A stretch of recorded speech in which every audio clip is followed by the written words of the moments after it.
자, 여러분들 뭐 아파트 값이 뭐 수도권의 아파트 값이 뭐 연일 최고가를 경신하고 있으니까 굉장히 불안해요.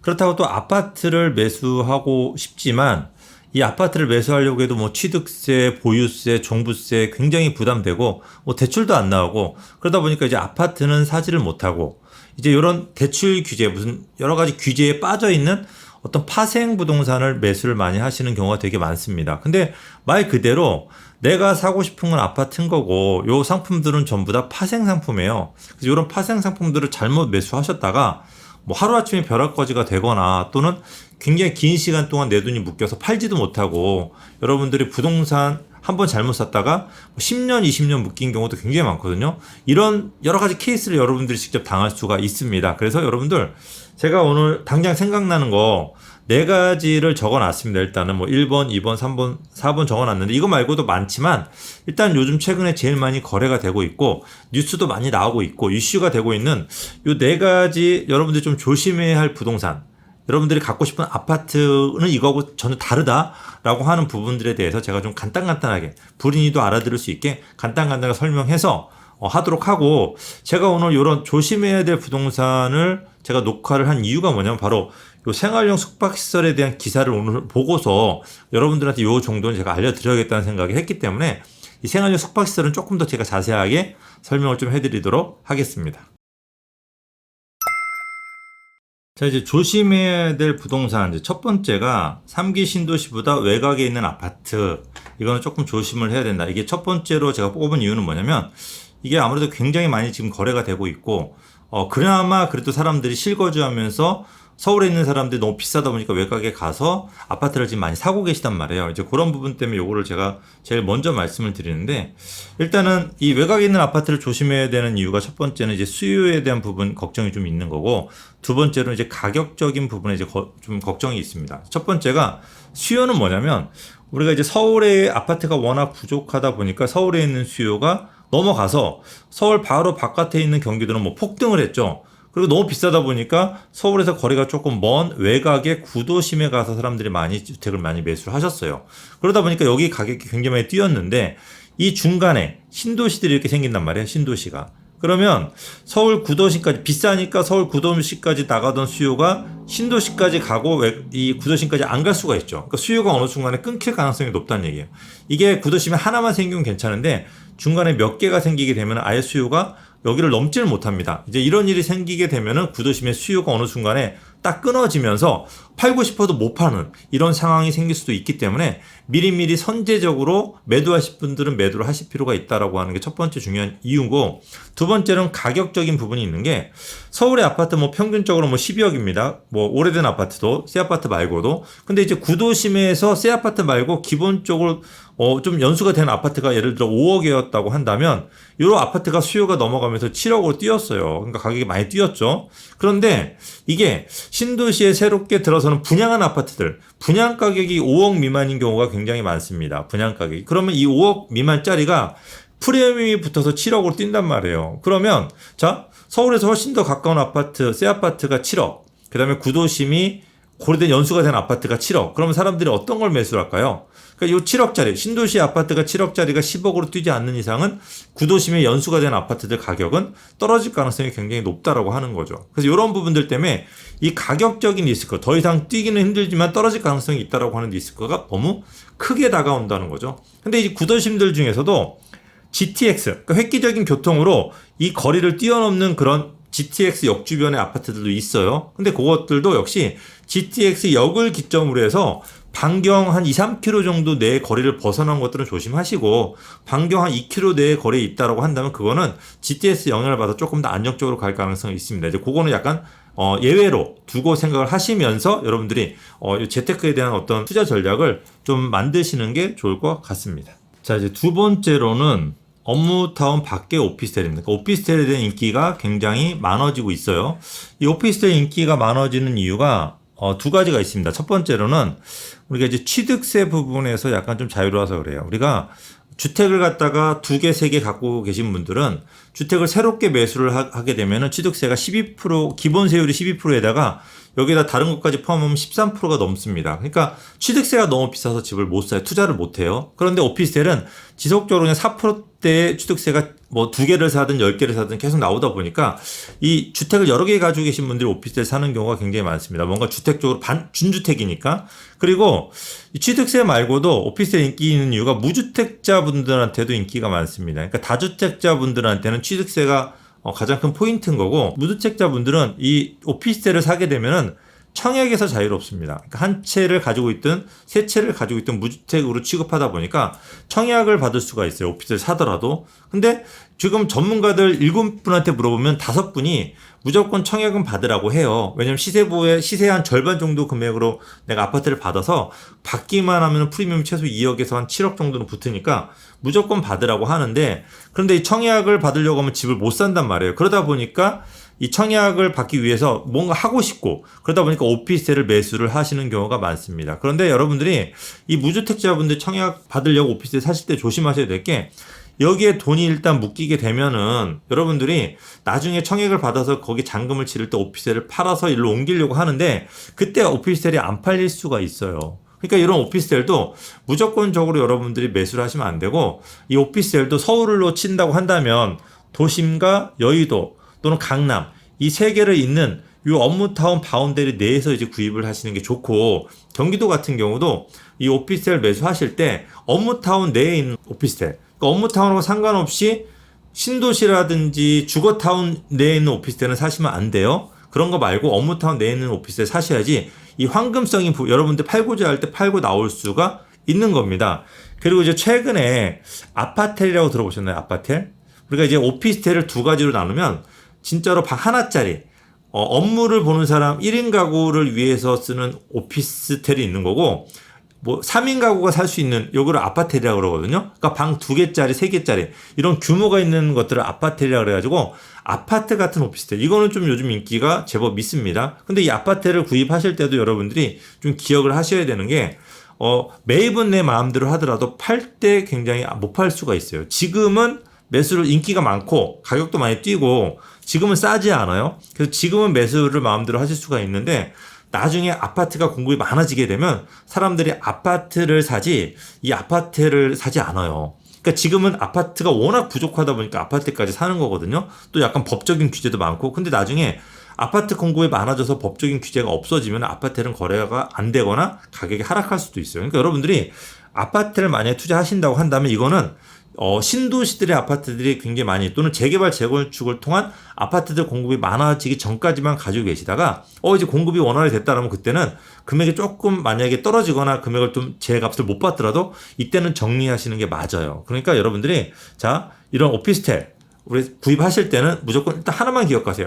업무타운 내에 있는 게 가장 안전하다. 이것만 기억하셔도 여러분들이 오피스텔에 있어서 큰 실패를 하는 경우는 절대 있을 수가 없습니다. 오늘 제가 요 방송을 녹화한 가장 큰 이유, 바로 생활용 숙박시설에 관한 내용입니다. 이 생활용 숙박시설이 뭐길래 최근에 엄청난 경쟁률까지 붙으면서 피가 붙어서 거래가 되거든요.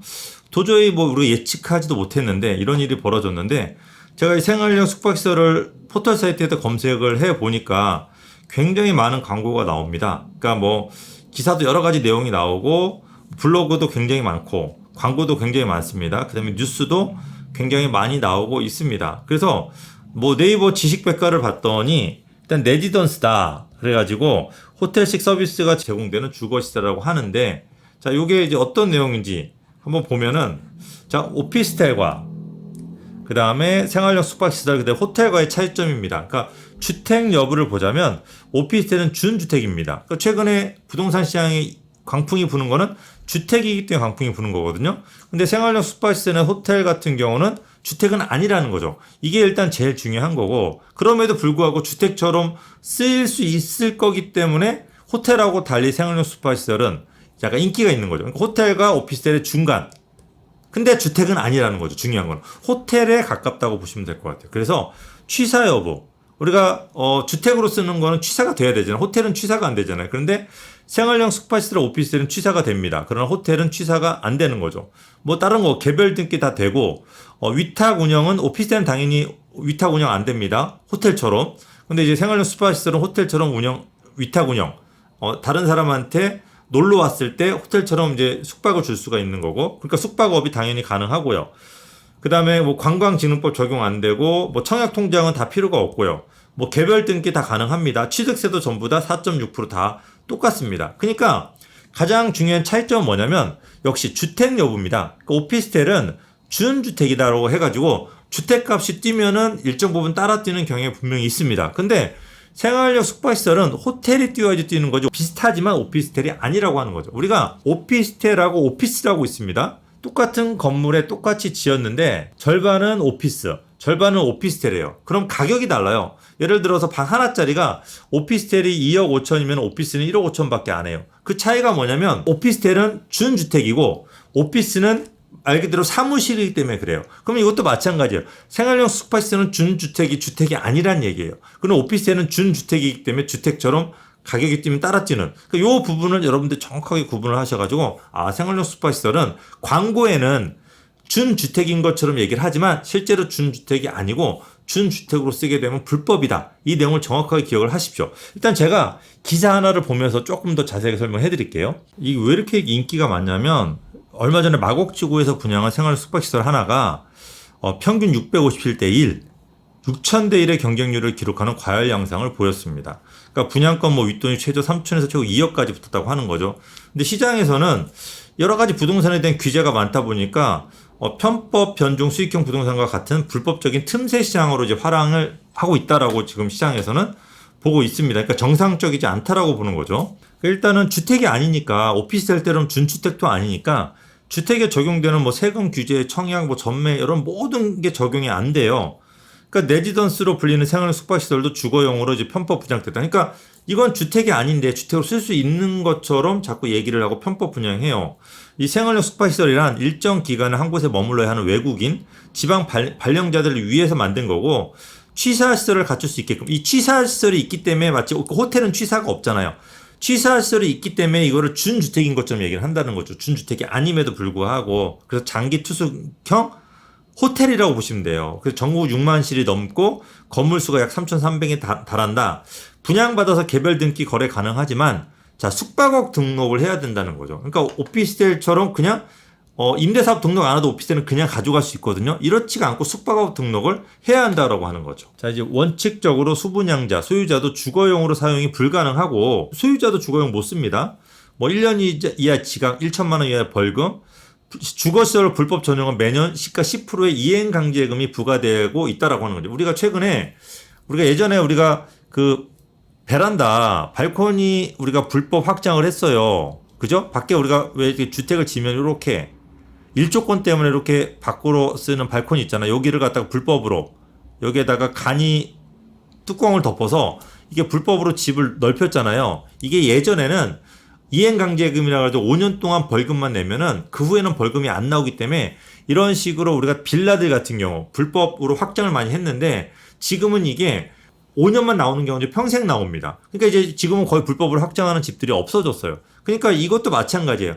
우리가 이 레지던스라고 하는 이 생활형 숙박시설을 만약에 주거 형태로 내가 쓰잖아요. 그렇게 되면은 5년만 나오고 뭐 1년만 나오고 마는 게 아니고 매년 평생 나옵니다. 이행강제금이. 그러다 보니까 거의 주거로 쓰기가 불가능하다는 거죠. 그래서 우리가 지금 현재 뭐 부산대, 해운대, LCT에 공급된 레지던스 561 가운데 실제 숙박시설로 운영되는 곳은 200여 실에 불과하고, 그러니까 숙박 호텔처럼 운영하는 건 200실인 거고 나머지 300실은 주거나 별장 등 개인 용도로 사용을 하고 있다. 그런데도 불구하고 이행강제금을 매겨야 되는데 이게 계속 민원이 많이 발생하다 보니까 일단 2023년까지 유예를 했는데 2023년도부터는 이게 이행강제금이 나올 가능성이 굉장히 높아요. 그러니까 이게 우리가 요거는 살 때는 마음대로 살 수 있지만은 팔 때 한계가 있어요. 그러니까 호텔처럼, 그러니까 콘도처럼 옛날에 콘도는 허벌판, 그러니까 약간 산 쪽에 있었잖아요. 근데 요거는 약간 도시에 있는 콘도라고 생각하시면 돼요. 그러니까 이게 콘도가 우리가 한 번 살 때는 마음대로 사지만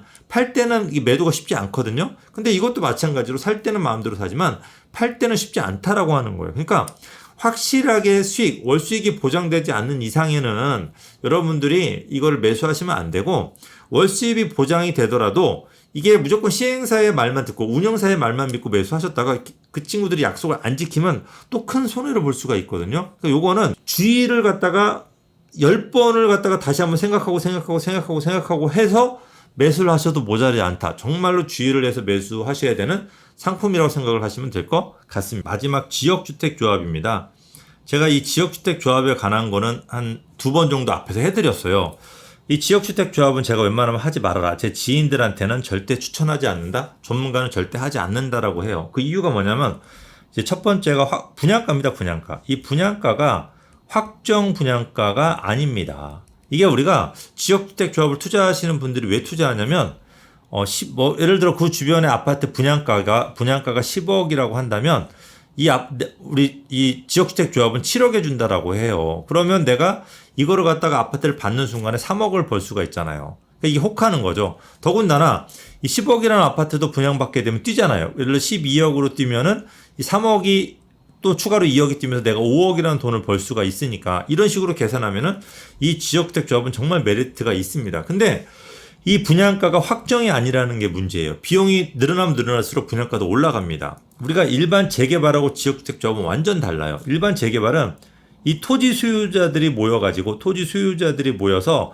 내 토지에다가 아파트를 짓는 겁니다. 이렇게. 그러다 보니까 토지를 사는 비용은 안 들어가죠. 이 아파트를 짓는 비용과 그 다음에 내가 여기 이사하는 비용, 그 다음에 요 건물을 짓기 위해서 누군가 나서서 이제 시행을 하잖아요. 그 시행 비용만 들어갑니다. 그런데 지역주택 조합은 조합이 밖에 있어요.